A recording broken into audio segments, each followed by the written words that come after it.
అందరికీ నమస్కారం అండి. ఈరోజు మనం దర్భా లక్ష్మీ అన్నపూర్ణ గారు రచించిన డిస్కౌంట్ల గది అనే ఓ చక్కటి కథను విందాం. ఇక కథలోకి వెళ్దాం. నాంచారి ఉన్న ఆ కాస్త చిన్నింట్లోనూ ఒక గదిని డిస్కౌంట్ సేళ్ల గదిగా పెట్టేసుకుంది. ఆ గదిని చూసుకున్నప్పుడల్లా ఆమె తన తెలివితేటలకి తనే మురిసిపోతూ సభాష్ అని చెప్పుకుంటూ జబ్బని తనే జరిచేసుకుంటూ ఉంటుంది. ప్రస్తుతం ఆమె పరిస్థితి చెప్పలేనంత ఉత్సాహంగా ఉంది. కారణం పక్కింటి పంకజాక్షి మీ డిస్కౌంట్ల గది చూపించరు అంటూ వచ్చింది. పంకజాక్షి ఈ మధ్యనే పక్కింట్లో అద్దెకి దిగింది. ఆమెకి అప్పుడే తన డిస్కౌంట్ల గది గురించి తెలిసిపోవటం నాంచారికి చాలా గర్వకారణంగా ఉంది. రండి అంటూ మహదానందంగా ఆహ్వానించింది పక్కింటి పంకజాక్షిని నాంచారి. ఆనందంతో పాటు ఉత్కంఠగాను ఉంది ఆమెకి తన డిస్కౌంట్ల గదిని చూసి పంకజాక్షి ఎలా రియాక్ట్ అవుతుందో అని. డిస్కౌంట్ల గది తలుపు తీస్తూనే తనంత ఎత్తులో ఉన్న డబ్బాల దొంతర మీద పడడంతో కెవ్వు మంది పంకజాక్షి. అయ్యయ్యో ఏమీ అనుకోకండి, డిస్కౌంట్లో అదేలేండి, బహుమతిగా 1000 రూపాయల సరుకు కొంటే ఓ డబ్బాల సెట్ బహుమతిగా ఇస్తున్నారని ఓ 10,000 రూపాయల సరుకు కొని తెచ్చిపడేశాను. ఇక డబ్బాలకి లోటు లేదనుకోండి. డబ్బాలను మురిపెంగా చూసుకుంటున్న నాంచారి కళ్లలో మెరుపుల వర్షం. గది నిండా నిండిపోయిన రకరకాల సామాన్లు, సరుకులు అన్ని డిస్కౌంట్ సేల్లోనూ బహుమతులు ఇస్తున్న వేలల్లోనూ కొన్నవే. అందుకే ఆ గదికి డిస్కౌంట్ల గదిగా ముద్దుగా ముచ్చటగా పేరు పెట్టుకుంది నాంచారి. బియ్యం బస్తాలు, పప్పుల ప్యాకెట్లు, పాల పౌడర్ల ప్యాకెట్లు, సబ్బులు, నూనె సీసాలు ఒకటేమిటి, ప్రావిజన్ షాప్ లో ఉండే వస్తువులు, బట్టల షాప్ లో ఉండే అన్ని రకాల బట్టలు, కొన్ని బీరువాల్లో అన్ని దొంతరలుగా ఉన్నాయి. ఎలాగో దారి చేసి పంకజాక్షిని లోపలికి తీసుకెళ్లింది నాంచారి. గది మధ్యలోకి వెళ్లి నిల్చున్నారు. గదిలో సామాను రూఫ్ ని తాకుతున్నట్టుగా ఉంది. ఏదో ఒక కొత్త ప్రపంచానికి, ఇళ్లల్లో ఎప్పుడు చూడని ఓ వింత ప్రపంచంలోకి వచ్చినట్టుగా కళ్ళు విప్పార్చుకుని అయోమయంగా వెర్రిమొహం వేసుకుని చూస్తున్న పంకజాక్షి చెవిలో గుసగుసగా అంది నాంచారి. చూడ్డానికి ఇంత సరుకు కనిపిస్తోందా? కాని డిస్కౌంట్ సేల్లోనూ బహుమతులిస్తున్న సేల్లోనూ కొన్నాను కదండి, అంతా లాభమే సుమండి. చూడండి ఎన్ని డబ్బాలు ఫ్రీగా వచ్చాయో. కిందపడి దొర్లుతున్న డబ్బాలను సవరిస్తూ అంది నాంచారి.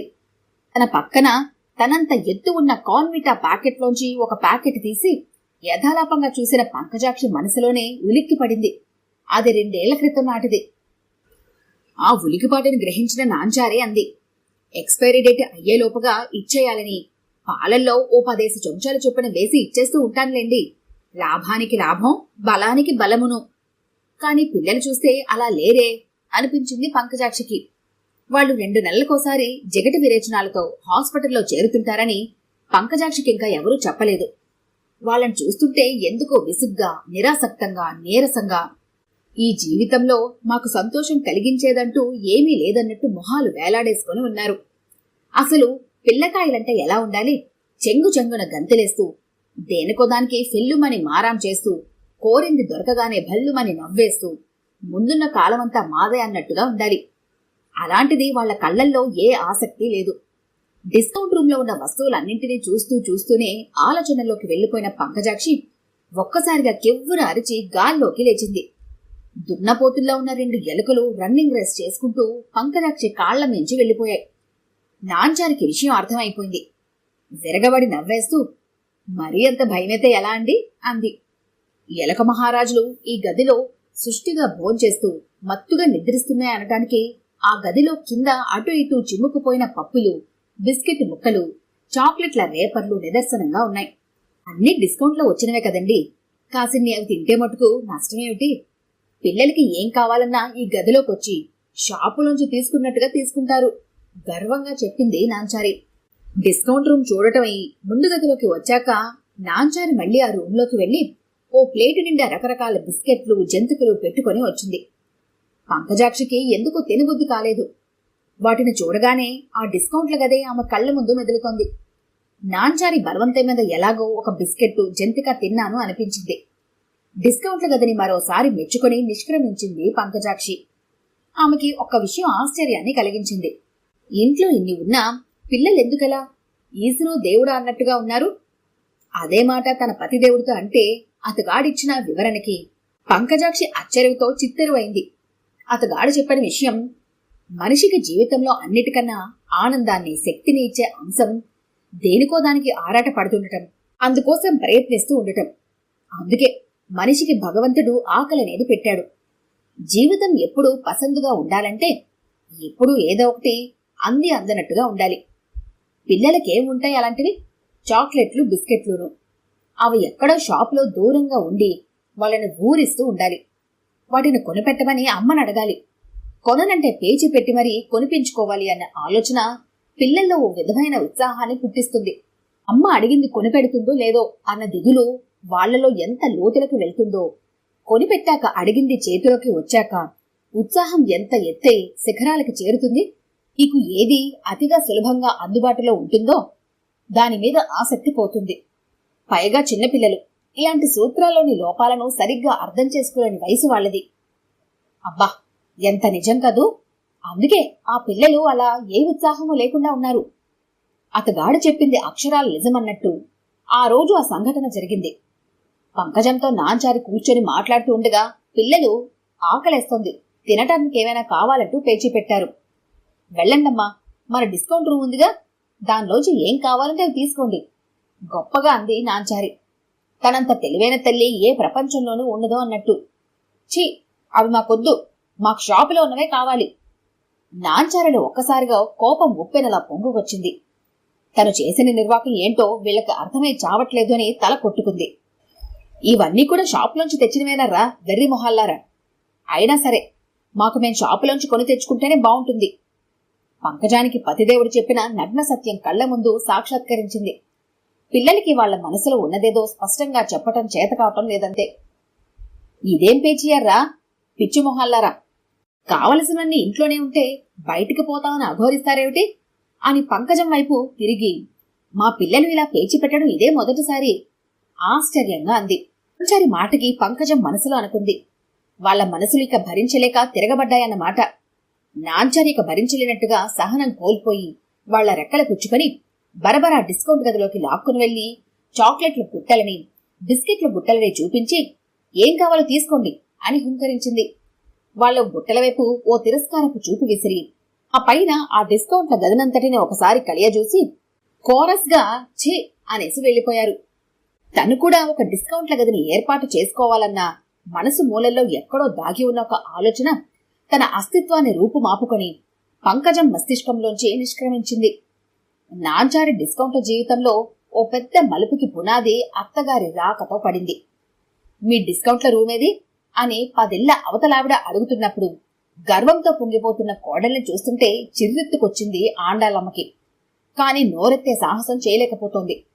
నిమిషానికొకసారి డిస్కౌంట్ల రూంలోకి వెళ్ళొస్తోంది ఆశ్చర్యాన్ని తట్టుకోలేక.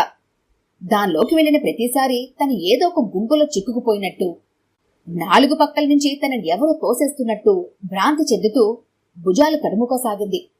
సంసారంలో ప్రతిదాన్ని అవసరానికి ఓ చిటికెడు తక్కువగానే కొంటూ సంసారాన్ని చక్కగా నెట్టుకొచ్చిన బాపతి మరి ఆండాళ్ళమ్మ. ఎక్కడ ఏ వస్తువు తక్కువకి దొరికితే అక్కడి నుంచి ఆ వస్తువును కొని తెచ్చుకోవటం, అదే ముందు చూపుతో కాస్తంత ఎక్కువగానే కొని తెచ్చుకోవటానికి ఆండాళ్ళమ్మ వ్యతిరేకం కాదు. కాని నట్టింటి లక్ష్మిగా ఉండాల్సిన నాంచారి ధోరణి చూస్తుంటే డిస్కౌంట్ల పేరు చెప్పి అవసరానికి మించిన సరుకు, అక్కర్లేని వస్తువులు కొని డబ్బుని వృధా చేస్తున్నట్టుగా అనిపించింది. డిస్కౌంట్ సేల్స్ కి ఎంతో కష్టపడి వెళ్తూ అన్ని తక్కువ రేట్లో కొని దాచినందుకు కోడల్ని అందలవెక్కించేస్తున్నట్టుగా పైకి మాట్లాడుతూ డిస్కౌంట్ రూమ్ లో ఇంచుమించుగా సరుకెంతుందో అంచనా వేయటానికి ప్రయత్నించి గుండె గుభేలుమనగా మనసులో మాత్రమే అనుకుంది, అయ్యో నా కొడుకు సంసారాన్ని కొల్లేరు చేస్తున్నావు కదటే అని ఓ విషయం మాత్రం అనుకుంది ఆండాళ్ళమ్మ. ఇదంతా ఏదో పొదుపు చేస్తున్నాను అన్న ఉద్దేశంతోనే నాంచారి చేస్తోందని. నాంచారి మళ్లీ ఏదో డిస్కౌంట్ సేల్ సిటీకి 60 మైళ్ళ దూరంలో ఉందంటూ వెళ్లిన ఒకానొక సందర్భంలో కొడుకుని దగ్గర కూర్చోపెట్టుకుని డిస్కౌంట్ల రూమ్ లో ఉన్న వస్తువులు లెక్కల వివరాలన్నీ కొడుకు ముందు ఉంచింది. నువ్వింత చెమటాయివి ఎప్పుడైపోయావరా అంది అనూహ్యంగా.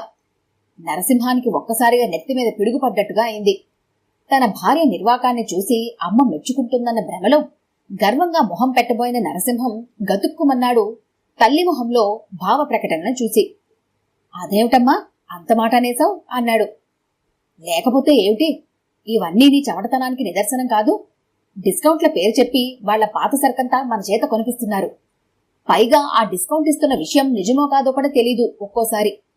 ప్రతి వస్తువు గురించి నేను చెప్పలేను గాని ఉదాహరణకి బట్టలే తీసుకుందాం. ఒకటి కొంటే 2 ఫ్రీ. నిజానికి ఆ మూడింటి రేటు ఆ ఒక్కదాని మీదే ఉంటుంది. నీకు అవసరం లేని, నలిగిపోయిన, మురికైపోయిన బట్టలు నీ చేత కొనిపిస్తున్నారు.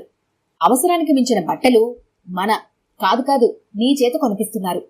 వాళ్ళు తెలివిగా నిన్ను బుట్టలో పడేస్తున్నారు. అది వ్యాపార సూత్రం. మనకెంతవరకు ఆ సరుకు అవసరమన్న విషయం మనం ఆలోచించుకోవాలి. వాళ్ళు విసిరేద్దామనుకున్న బట్టలు నీ చేత కొనిపించి నిన్ను వెర్రివెదవన చేస్తున్నారని నీకు తెలియలేదట్రా బడుద్దాయ్. నిన్ను వెర్రివెదవన చేస్తున్నారు అన్న ఆ మాట నరసింహం నరాల్లోనూ జరజరమని పాకిపోయింది. అతగాడు ఏదైనా సహిస్తాడు గాని తనని ఎవరైనా మోసం చేస్తున్నారు, వెర్రి వెంగళప్ప అని చూస్తున్నారు అన్న భావాన్ని మాత్రం తట్టుకోలేడు. తన దగ్గరున్నదంతా ఇచ్చేయమని డైరెక్ట్ గా అడిగితే ఇచ్చేస్తాడు గాని అదే ఎదుటి వాళ్ళు మోసం చేసి తన దగ్గరున్నది లాక్కోవాలని ప్రయత్నిస్తున్నారని తెలిస్తే మాత్రం నరసింహావతారం ఎత్తేస్తాడు. చిన్నప్పటి నుంచి అతగాడిలో ఆ స్వభావాన్ని పసిగట్టిన ఆ తల్లి ఇప్పుడు నిజంగానే ఆశ్చర్యపోతోంది. ఇప్పటిదాకా ఊరుకున్నాడంటే తను మోసపోతున్న విషయం గ్రహించలేదన్నమాట. అందుకే ఈ డిస్కౌంట్ల గదిని మూయించేయటానికి ఆ బ్రహ్మాస్త్రాన్ని ఉపయోగించింది. ఎండ వస్తుందని డిస్కౌంటు, వచ్చిందని డిస్కౌంటు, వచ్చి వెళ్లిపోయిందని డిస్కౌంటు, వర్షం వస్తుందని డిస్కౌంటు, వచ్చి వెలిసిపోయిందని డిస్కౌంటు, బరువు పెరగటానికి డిస్కౌంటు, పెరిగింది తగ్గించుకోవటానికి డిస్కౌంటు.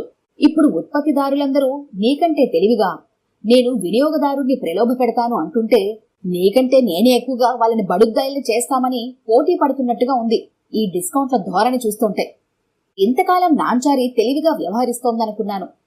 ఏ వ్యాపారస్తుడు కోరి నష్టానికి వ్యాపారం చేయడు. ఒకటి కొంటే 2 ఫ్రీ అన్నది సాధ్యం కాని విషయమని మనసుకి ఎక్కడో తెలుసున్నా అదొక రకమైన భ్రాంతిలో వినియోగదారుడు పరుగులు పెడుతున్నాడు. నరసింహానికి మొన్న మధ్యన ఒక చొక్కా 2 సార్లు తొడుక్కోగానే మూలపడేసిన సంగతి జ్ఞాపకం వచ్చి జ్ఞానోదయం అయినట్టుగా అనిపించింది. అందులోనూ తన వెర్రి వెంగళాయి కావటం ఇది సహించరాని విషయం. తనెందుకు గ్రహించలేకపోయాడు? నరసింహం ఆలోచన తనకి చెప్పింది. నాంచారి మీద ఉన్న ప్రేమ వల్ల అలా జరిగింది. అంటే ఇందులోని తెలివి తక్కువతనం ఏమీ లేదు. కాబట్టి ఇప్పుడైనా కళ్ళు తెరిచి జాగ్రత్త పడోని మనసు హెచ్చరించింది. నాంచారి అప్పుడే గుమ్మంలో ఆటోలోంచి దిగింది. ఆటో నిండా సామాన్లు. ఓ మూలగా కాళ్లు కూడా సామాన్ల మీద పెట్టుకుని నక్కి కూర్చున్నట్టుగా కూర్చోవలసి వచ్చింది. ఆమె ఆటోలోంచి దిగుతుండగా చూసిన నరసింహం వెర్రెత్తిపోయాడు. డిస్కౌంట్ల గదిలోకి వెళ్లి తేరిపారా చూశాడు. అందులోని ప్రతి వస్తువు తనను చూసి ఓరి వెర్రి వెంగళాయ్ అని గేలి చేస్తూ విరగబడి నవ్వుతున్నట్టుగా అనిపించింది. నాంచారి ఆ గది మధ్యలో నిలబడి గట్టిగా గళం విప్పాడు. సామాన్లన్నీ ఆటో డ్రైవర్ సహాయంతో లోపలికి చేర్చి హమ్మయ్యా అని విశ్రమిద్దాం అనుకోబోతున్న నాంచారి పరుగులాంటి నడకతో వచ్చింది డిస్కౌంట్ల రూంలోకి. ఏమిటండి అలా గర్జించారు? మనం నా తెలివితేటల వల్ల ఎంత లాభపడిపోతున్నామో అంచనా వేసి ఆనందం పట్టలేకపోతున్నారా? అమాయకంగా చంపల్ని గర్వంతో సవరించుకుంటూ ప్రశ్నిస్తున్న భార్యామణిని చూసేసరికి నరసింహం చల్లబడిపోయాడు. హుంకరిద్దాం అనుకున్నాడు గాని ఏదో నిర్వాకం చేద్దామనే ఉద్దేశంతోనే కదా నాంచారి ఇదంతా చేసింది. వివరంగా చెబితే అప్పుడే మానేస్తుంది అనుకున్నాడు మళ్లీ మనసులోని. పెళ్ళాన్ని చూడగానే ఇంతెత్తున లేస్తాడనుకున్న కొడుకు చెప్పబడిపోవటం ఆ తల్లికి నీరసాన్ని తెప్పించింది. తను రగిల్చిన ఆవేశమంతా ఇంత చప్పగా చల్లారిపోతుంటే ఎలా అని తల్లడిల్లిపోయిందే గాని ఆ ఆవేశం ఇంకో రూపాన్ని సంతరించుకుంటుందన్న విషయం ఆమె ఊహకు అందలేదు. 2 రోజుల తర్వాత ఓ సాయంత్రం ఆఫీస్ నుంచి వస్తూనే నాంచారి అంటూ మహదానందంగా పిలిచాడు నరసింహం. ఆ గొంతులో ఆనందం పరవళ్లు తొక్కుతోంది. ఆ పిలుపుని విన్నవాళ్ళకి వెంటనే అనిపిస్తుంది ఏదో అద్భుతం జరిగినట్టు చెప్పబోతున్నాడు అని. అందుకే పక్క గదిలో కూర్చొని ఒత్తులు చేసుకుంటున్న ఆండాళ్లు కూడా బయటకొచ్చింది. నాంచారి ఎలాగూ వచ్చింది. నరసింహం చేతిలో ఉన్న 10 సిగరెట్ల ప్యాకెట్లని ఆనందంగా టేబుల్ మీద పెడుతూ అన్నాడు. ఒక ప్యాకెట్ కొంటే 2 ప్యాకెట్లు ఫ్రీ, అందుకే 3 కొన్నాను. మొత్తం 3 కొంటే 9 వచ్చాయి. ఇంకొకటి కొసరిచ్చారు. నాంచారి మొహంలో ఒక్కసారిగా భయం, కోపం, చిరాకు అన్నీ కలిసిపోయి కనిపించాయి. నరసింహానికి సిగరెట్ అలవాటు దురలవాటుగా మారకూడదని ఒక్కొక్క సిగరెట్టే షాపు నుంచి తెప్పించుకోవాలని నిబంధన పెట్టింది. అతగాడు కూడా భార్యామణి అభిప్రాయంతో ఏకీభవించి ఇప్పటిదాకా అలానే చేస్తున్నాడు. ఆండాళ్ళమ్మ మొదట్లో కంగారు పడినా కొడుకేదో ప్లాన్తోనే ఇలాంటి పని చేశాడని అర్థం చేసుకుంది. నాంచారి కూడా 2వ క్షణంలో మొహం మార్చేసి నాలాగే మీ తెలివితేటలు ఉపయోగించి మంచి పని చేశారండి మీరు కూడాను అంది. నరసింహం బిక్క చచ్చిపోయాడు. మర్నాడు ఏ షాపులో డిస్కౌంట్ ఇస్తున్నారో కనుక్కొని ఇంకో 10 ప్యాకెట్లు తెచ్చింది నాంచారి. కోడలి ధోరణికి విరుచుకు పడబోయింది ఆండాళమ్మ. అందుకు అడ్డు చెబుతూ చిరునవ్వుతో అంది నాంచారి. కంగారు పడకండి అత్తయ్య గారు, మీ అబ్బాయి ఆరోగ్యం పట్ల శ్రద్ధ నాకు కాకపోతే ఎవరికుంటుంది? అన్ని చాక్లెట్లు డిస్కౌంట్లు రూమ్లో చూసేసరికి పిల్లలకి వాటి మీద అసహ్యం పుట్టి తినటం మానేశారు. మీ అబ్బాయి కూడా సిగరెట్లంటే అసహ్యం వెయ్యాలని ఇలా తెచ్చాను. ఆండాళ్ళమ్మ కళ్ళు ఆనంద బాష్పాలతో మసకబారాయి. అయితే అసలు పాయింట్ గ్రహించావన్నమాట. మంచి మాట ఎవరు చెప్పినా వింటాను. నాంచారి చెంపలు అలా అలా సవరించుకుంటూ అంది. ఈ కథ కనుక మీకు నచ్చినట్లయితే లైక్ చేయండి, షేర్ చేయండి. మరిన్ని ఇంట్రెస్టింగ్ కథల కోసం మా ఛానల్ని తప్పకుండా సబ్స్క్రైబ్ చేసుకోండి.